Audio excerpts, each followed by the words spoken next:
Hello, everyone, and welcome to another episode of Record Live. Jared, we have a really exciting event happening next weekend for the Record, actually.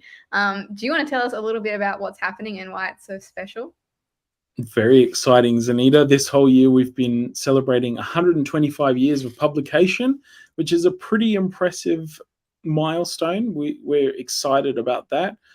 So next weekend we're gathering at Wahroonga Church in Sydney, New South Wales. That's October 14th, just in case you're not watching this live.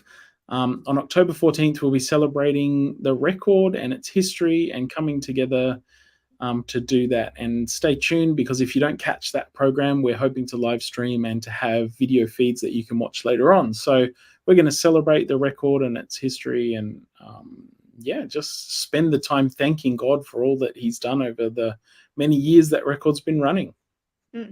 Awesome. Yeah, I wonder how many other magazines in Australia there are that are this ancient. There are not many, Sanitas, not that are continuously running. Signs of the Times is older. That's ours also. As you and I both know, we both work on Signs of the Times. That's about 9 or 10 years older than Record. And it would be one of the only ones that's spent more time running than Record has. So yeah, we're right up there. And yeah, it's exciting to think and to reflect and to look through some of the back issues and see how the magazine has developed and evolved over time. And in that vein, we've got a special guest today, Zanita, Dr. Bruce Manners. He knows about Record. He is a former editor of Record. He's a friend of Record. He's somewhat of a mentor of mine. He's my first intern. One of my first internships at college was under Bruce doing the college church newsletter. So that was how long I've known Bruce for, apart from seeing him in the pages of Record when I was a kid, obviously. So we'll bring Bruce on today. Bruce, welcome, and thanks for joining us today. Thank you. And I want to say I was not at Record at the beginning of Record. Okay. Just to clarify. Yeah, 125 years ago. That's what I'm saying. Well, if you weren't there 125 years ago, perhaps we should start with when you were there.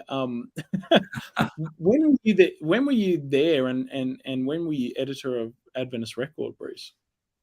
Oh, you're stretching my memory now.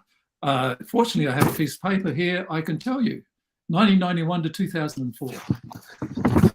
So I was there at a good time with Record, because Record had been changed quite dramatically over the previous few years. Yeah, it was a good time. It was set up well. Can you tell us about some of those changes that were happening? Yeah. Well, what happened? Let's go back a bit. Record never really had, how can I put it?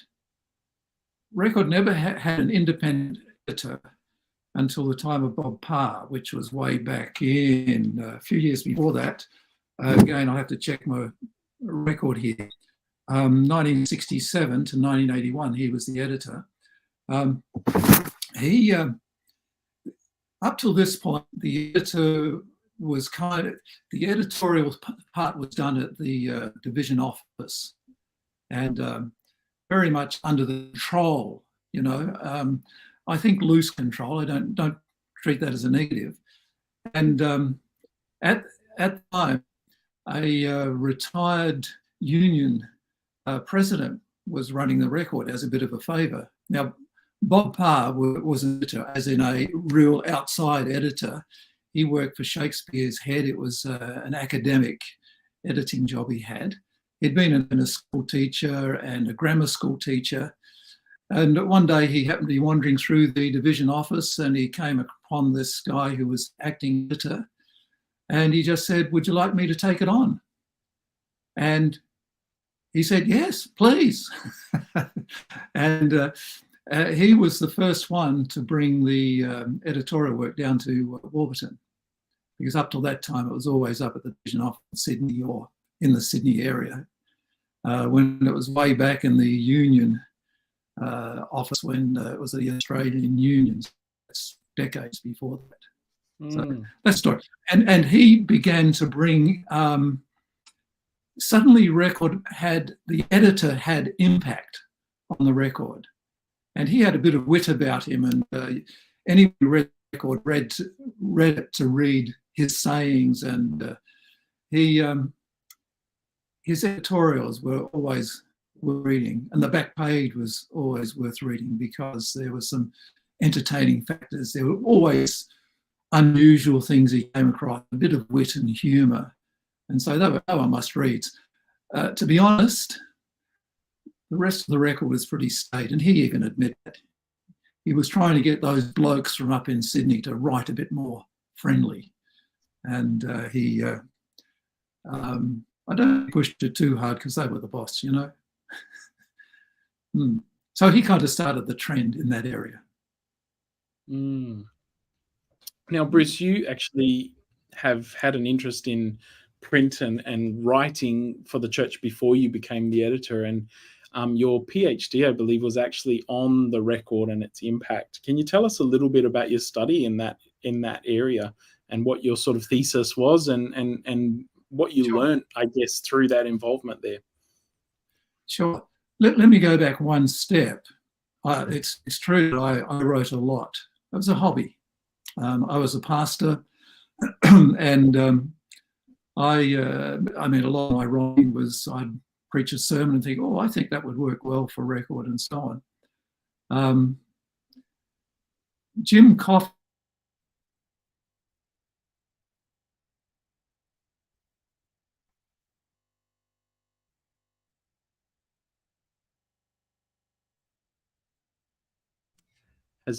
I think we've lost Bruce. Zanita, is he frozen? He's also frozen on my end, yes. I'm not sure if he can hear us. Well, I think what he was going to say was Jim Coffin told him, I've read... Oh, here we are. He appeared. We lost you for a moment there, Bruce. The last thing we heard was Jim Coffin. Jim Coffin. Okay. Jim Coffin was brought to Australia to try to liven up the record somewhat. He was working at the Adventist Review at the time as a news editor, and he had done ministry in Australia at Avondale, and I think 6 or 8 years, no, not quite that long, 6 years maybe, had been the youth pastor at the church at the gate of Avondale, Memorial Church. And he was brought over here by the division president to help liven up record, put it into a kind of magazine that used proper, I guess you'd call it journalistic style. And that meant such things as people would submit things and he would actually edit it. Even people from the division office would be edited. Now that was new, and that caused a lot of issues. And there was times when he was threatened to be taken from Warburton up to, and the whole office would be taken up to Sydney so that they could control him, this guy. But he persevered, and he had the support of the division, the president of the division, so that was helpful. And one of his jobs was to come and look for editors in Australia. And the first time I saw Jim Coffin was at pastors' meetings in Victoria here, up at Halkwa Youth Camp, if you want to know where. And it was lunchtime, and he was just sitting across the way. And so I wandered up to him. I'd never met him, and I wandered up and tapped him on the shoulder and said, "Hi, I'm Bruce Manners." The reaction was astonishing. Stood up immediately, shook me by the hand and said, "You write more than anybody else in the whole of the division." I didn't know that, but that kind of started the relationship. He was here to find editors because he was here short term, I think 5 years, something like that. And we negotiated me going to work for him. And by negotiation, I was at church. I'd only been there 1 year, and they'd lost 3 pastors over 2 years. And I felt guilty about leaving. So we negotiated I would half-time editor, half-time pastor. And so that's basically how I got there. Yeah. And I love the jobs. I certainly love seeing your name appear in Record and Signs of the Times magazines. Yeah, so you're still writing, which is awesome. Thank you, Zanita. You're one of my people now.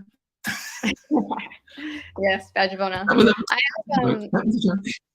I have many friends from different denomination churches and have been to many of their churches, and it seems like this publication isn't something that other churches have. Obviously, they don't have anything even kind of like similar to the Record. It's also not something that requires a small amount of time. Like, most people would probably be quite surprised as to how much work goes into every issue of the Record.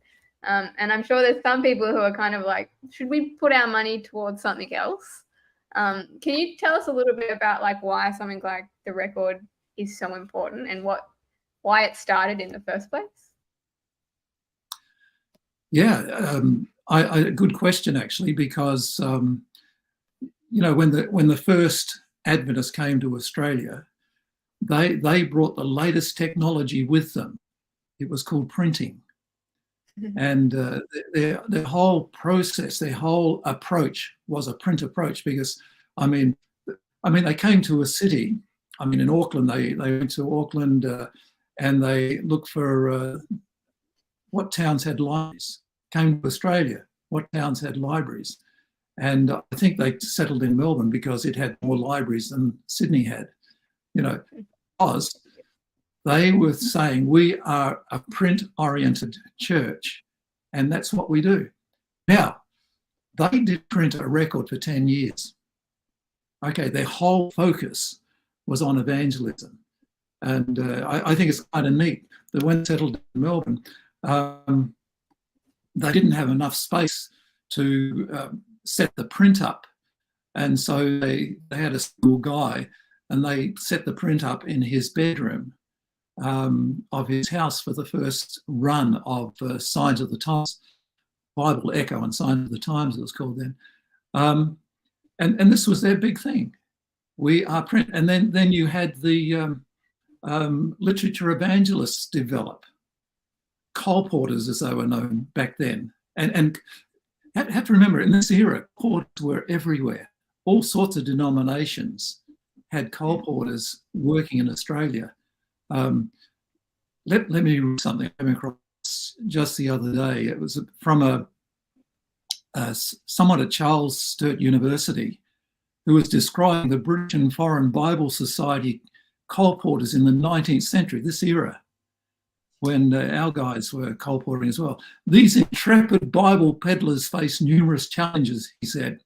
Rudimentary and expensive transport infrastructure, vast distances to traverse, bush ranges, competition from book hawkers and denominational colporteurs, modest wages and lonely journeys that could last more than half a year.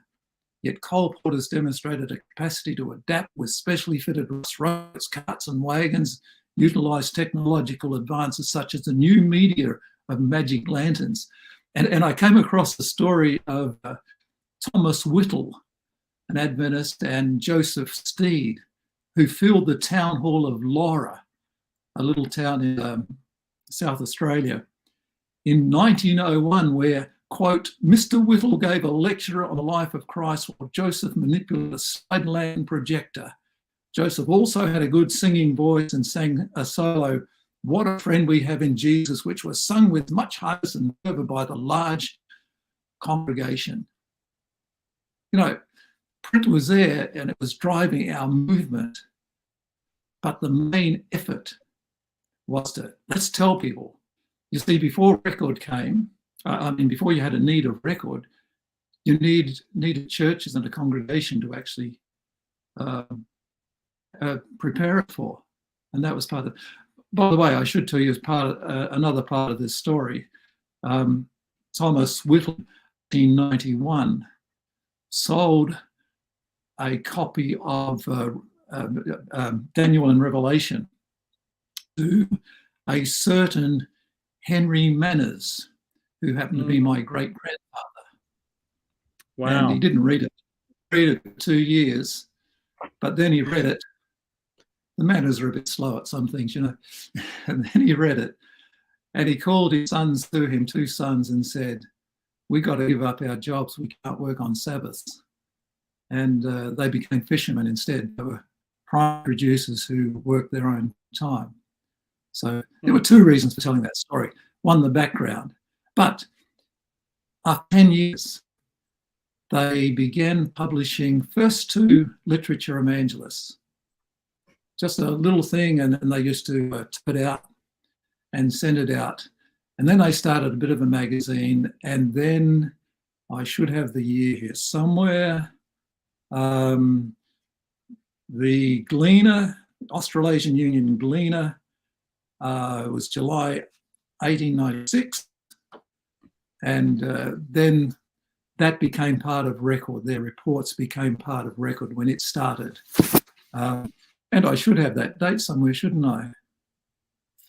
1898. 1898, that's right. January, February was the first issue. Yeah. And the first editor to be appointed was a woman. And Hinson was her name. Why can't I remember her first name? Anna. Actually, her name at the time was Anna Ingalls. And she was appointed. And 3 months later, she got married and went to Western Australia. So she was unappointed. But within a little while, she was back in says he, rifling through the papers. In 1903, she asked to come back and she became the editor, the longest serving editor. And we are talking a lot of years. I think it was 28 years. Yes, 28 years. Long time. So Jared only has 20 more years to go. He'll be an actor. Little bit of time. Yeah. To catch up. I love that story, Bruce. Just in going back to your family connection there, in the fact that, you know, print, and I think a lot of Adventists in this part of the world would have that connection, that print was something that first got your family into the church. Yeah. That interest. And then I wonder how that felt. You know, how that sits with you in terms of having contributed for so many years and working in the print side of things. Like, why is print so important? Yeah, good question. So much video stuff and visual stuff about. I think print still has an impact. You know, I mean, let's admit that video material is more attractive in the sense that it's an ever-changing screen. But, and maybe it's my age, but I still like to have a book to read. And by the way, books are still selling, no question. There's a lot of material out there, and sometimes a book just presents it in a much better way. I think one of the problems with print is they keep changing.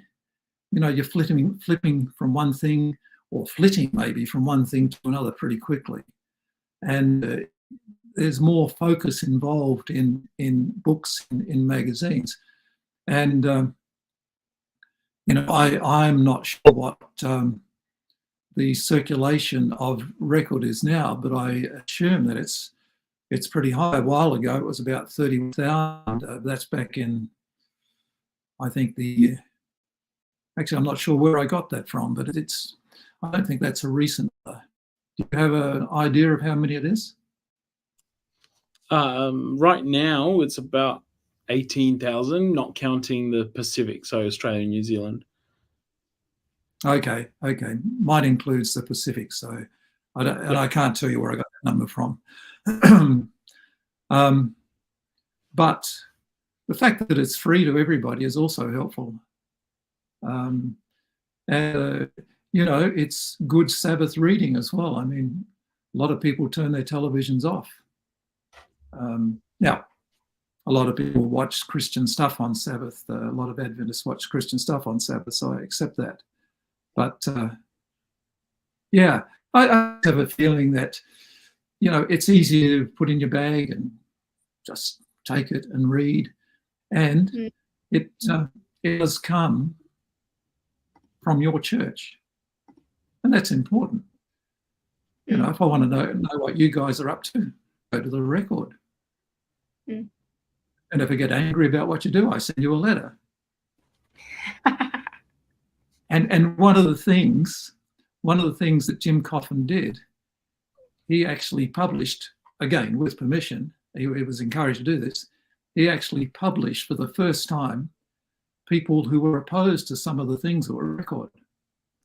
Now, that was a huge, huge thing, because up to this point, you just put in what the authority said.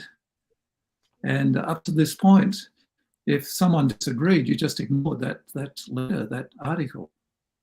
So that's continued to this day. I mean, if you have someone who disagrees, you write a little note. If there's a note of explanation, but you don't bother if there is no explanation, you just publish it. Yeah. Which says we don't have. Sorry. I can vouch that I have had people write in about articles I've written and it's been published, so it's still happening. Oh yeah, and that's healthy. That's healthy for a church. Yeah. But you asked the question about the research. I started to research probably the last few years of last century. That sounds bad, doesn't it? The last decade of last century, I started to do some research, and it involved the main research was the focus groups in churches and also surveys. And I was delighted to find that there was strong acceptance of what we were trying to do with record. That people didn't mind that others had a voice they would disagree with, as long as they also had the option of being heard. Now, you don't put every letter in, but they recognised that we were allowing people to have their say. And sometimes we would correct them, but sometimes we say, well, fair enough. It's an opinion that's out there. And now, not everybody agreed. I remember taking one focus group at a church which had a reputation for very conservative. And in a focus group, because I was recording it, I would ask them, just go around the circle, and there would be maybe 8, 10, maybe a dozen people there. Go around the circle, give me your name, and say one thing you like about record. I thought it was good to start positive.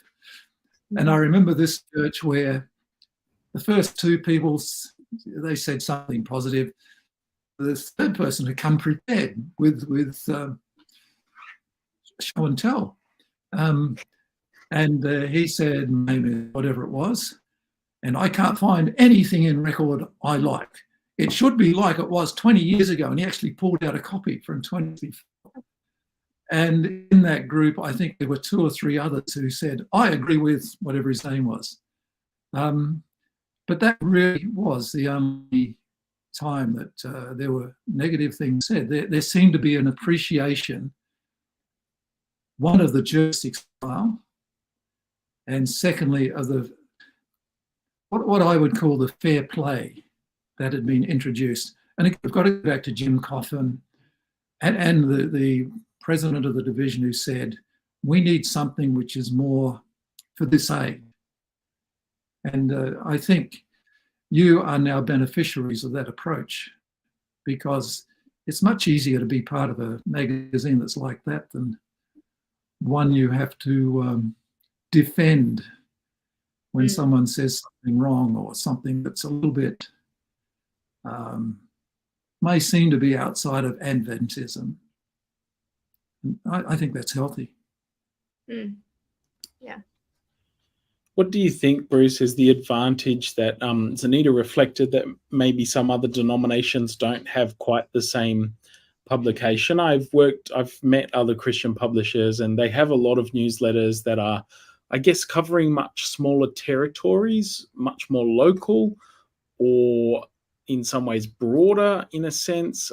There are a lot of other regions of the Adventist world that don't have, like, this is a division paper rather than a union or a conference. Or what do you think's the advantage of that approach, that the Record, we've all been beneficiaries of the fact that it was set up like this for us, but I think looking back, there's some benefits of that we have this unique sort of product.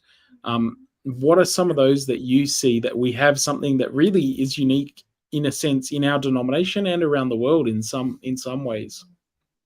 Yeah, look, I attend a local church which has a newsletter every week, and I love reading it because I find out stuff about the local church. But when you go to Record, I learn about something. Well, it's South Pacific. I learn something about, let's say, Fiji, and I can see that our church, we are part of something that's bigger. And I even when Adventist World comes, it gives us some input, some ignition that we are a worldwide church. Now, I don't think that has the same impact as our own record, because it's part of us. It features some of us, as in our local area, or we recognize people within it. And we also recognize that we are part of the South Pacific. And a lot of our church members would have visited the South Pacific and say, yes, I recognize that area, even if they don't recognize the people or what's happening there. It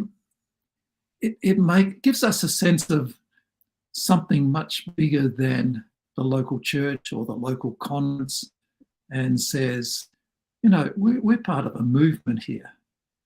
Mm-hmm. And like I say, I think the other magazine that comes from the worldwide church doesn't have that same feel about it, because it's kind of too far away. Yeah, so I think it's important. I think it would be a mistake to say, let's each conference have their own newsletter. Now, most conferences do have a newsletter. It's not trying to compete. Mm. That answers the question. Yes. Yeah. Perhaps a question for both of you, as you've both been editors of the Record. What are some of the highlight or standout moments, or what are some of the blessings for each of you that have come from the Record in your personal lives?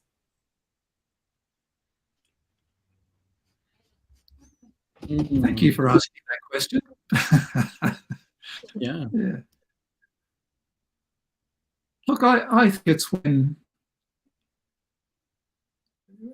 I was working as editor, when someone would come up and simply say, face to face, I really appreciated you running that. Particularly when it was a tricky article, something where, and unfortunately none come to mind at the moment, but something where you feel a bit awkward about publishing it because it's maybe a bit on the edge. I remember we published something about homosexuality, and when you do something like that, particularly back in that era, it's not so hush hush now, but back in that era, you kind of wonder, how's this going to go? And you try to do it in a way that kind of covers the bases that need to be covered, but at the same time showing that there's a need to show concern, care, love. And you do get the nasty ones, but you do get some that say, you know what, that was important. We're glad you covered it. And that kind of covers all the nasty ones. I Okay. You wouldn't get nasty letters these days. Back in my day. I don't know about that. I'm sure we've seen some of the same sort of letters, Bruce. Cryptic, repent now, no address, no name, no return or anything. Yeah, good questions, Anita. I think for me, the things that I'm most excited about or proud of is, I guess, when I hear people say they read such and such a thing, or they saw something and it changed their lives. Like, it's not usually something I've written. It's often things you don't expect, like a news snippet or a notice board ad for a new job. I saw someone just recently when I preached at a church. They came up to me and said, "Oh, I saw my job ad in the Record, and I've been working for Sanitarium now for like 25 years, and it's been the best thing that's ever happened to me. Like, I love it." Now, that happened before my time, but just knowing that Record is providing that service for this community and people's lives are being impacted. Ministries are started. My hope is that people read Record and take action in their lives, start a ministry, do something. They see someone doing something innovative, something amazing, and they go, I can do that. That's something I could do in my life or in my context or in my local area. Maybe changed, maybe contextualized, but something that inspires them to start something. For me, that's where I just go, wow, what an opportunity for Record to tell stories that people can make. It makes a life impact on them. That, for me, that's what inspires me the most about our little magazine that we put out. You know, someone might read something in there that impacts them. And so we have to, take care with every magazine to make sure that we're telling stories worth using to inspire people, sort of thing. So, yeah. The big thing about Record is it's just not words, pictures on paper that just goes out there. And you guys have a huge task of giving those words and pictures heart and giving them the direction which reaches people's minds, helps to change their understanding of our church and draw them closer together. It's quite a challenge. Yeah. And it's a good challenge. Yes. Right? You're supposed to go, yes, at this point. Amen. Amen. Amen. That's right. No, Awesome. Well, look, you go. sorry, I was just going to say, really appreciate, Bruce, your the groundwork that you laid for us at Record, the time you've spent to join us today, and we're looking forward to seeing you at the anniversary event. You've got a bit of a keynote which will cover some of the contribution of Record over the years and how that's looked. So we're looking forward to that as well. If you're interested in the event on October the 14th, you can probably live stream it from wherever you are. We're working on making sure that it's available, and we'd love you to join us. So, yeah, thank you, Bruce, for joining us today, and thank you to those watching and listening. God bless, and we'll see you next time. Thank you, Bruce. Pleasure.